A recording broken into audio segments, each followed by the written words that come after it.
On October 29th, 2012, one of the largest natural disasters overwhelmed the northeastern coast of the United States. Hurricane Sandy affected at least 24 states. The storm hit New York City and the eastern seaboard. As much as this disaster has had a negative global effect, it also has shown a human aspect about this issue.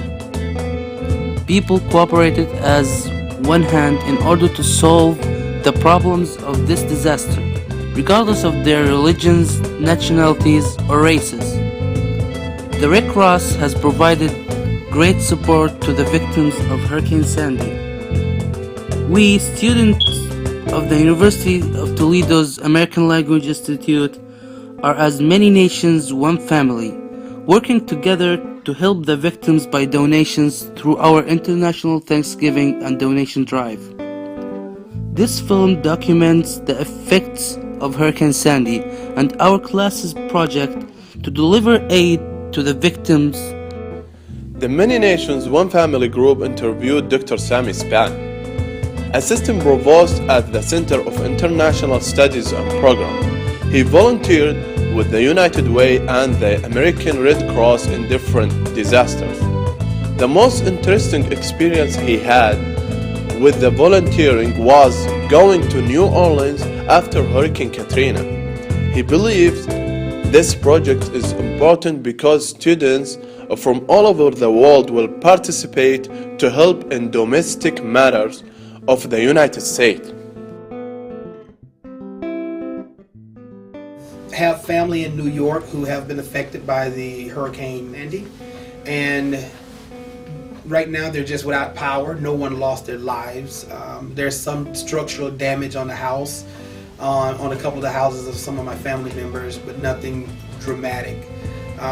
Yet I have not been able to reach a couple of my cousins, but although I know they're okay, I haven't been able to reach them. I volunteered for the United Way and American Red Cross on several different disasters. I've helped out with the Hurricane Katrina down in New Orleans, and I've helped out in other various places where disasters have been a part of today's diaspora. The most interesting experience that I had with charity is when I went to New Orleans after Hurricane Katrina. We went into the schools to help the students, the children, get books and get back to regular routines of learning. It was interesting because the children were so thankful for those of us who came down to volunteer and to give our times. And they all wrote cards and told us how much they appreciated. So it gave a very intrinsic reward to a lot of people who volunteered, including myself. Those are the experiences that I've had with charitable campaigns, like such as the American Red Cross and others.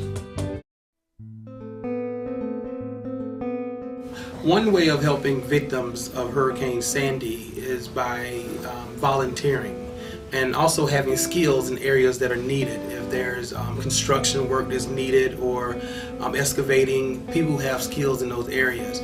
I caution volunteers to just pile up in numbers and get in a car and go, because you create another situation where people have to manage the mass number of people to help out, and it creates more work. So understanding what you need to do, knowing different skill sets that you have, and then volunteering is a really good formula for helping out in natural disasters like Hurricane Sandy.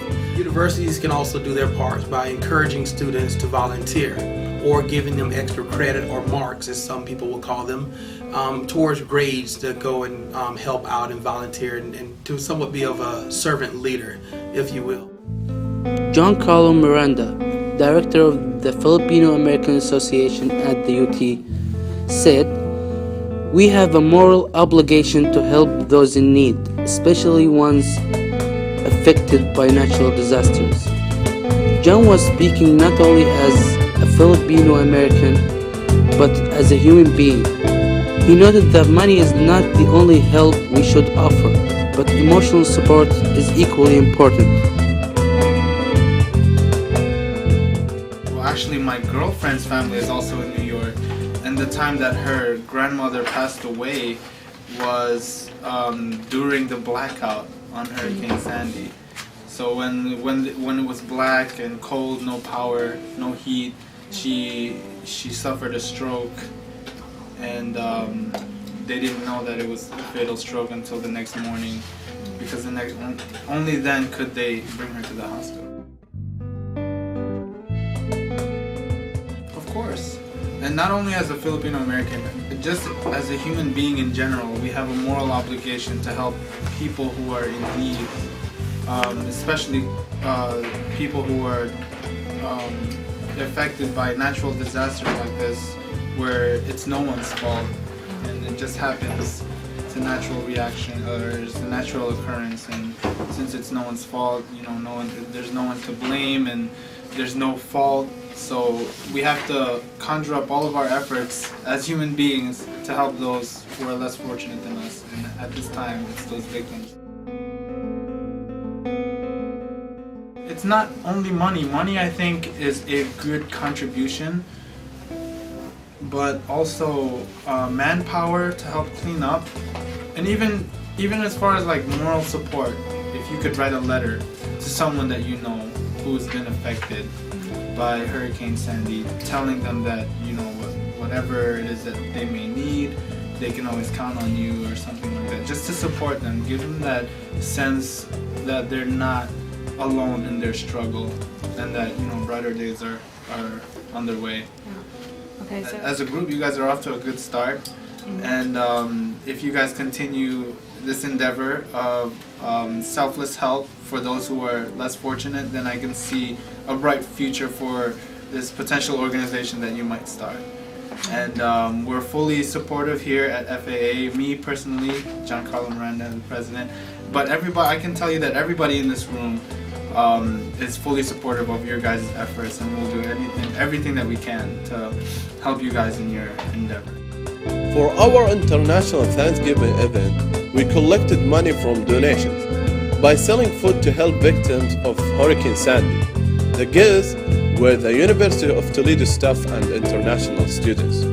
The students prepared the food and dessert. They organized the party and sold donuts. We were so cooperative in order to make our event successful.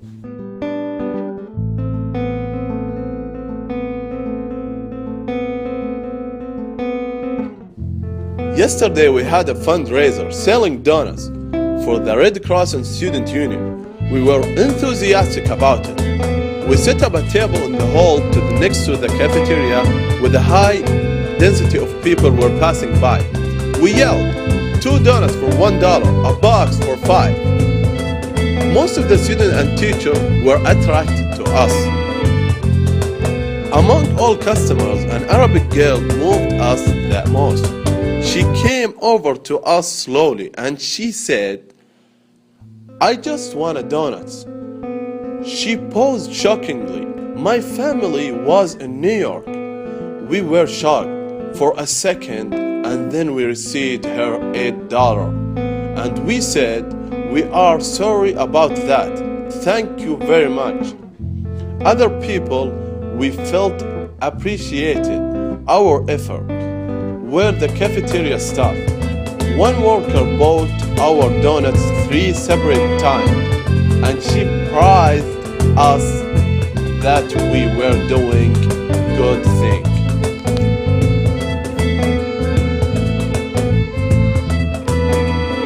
It was our pleasure as Many Nations One Family to be one of the effective groups that serve society.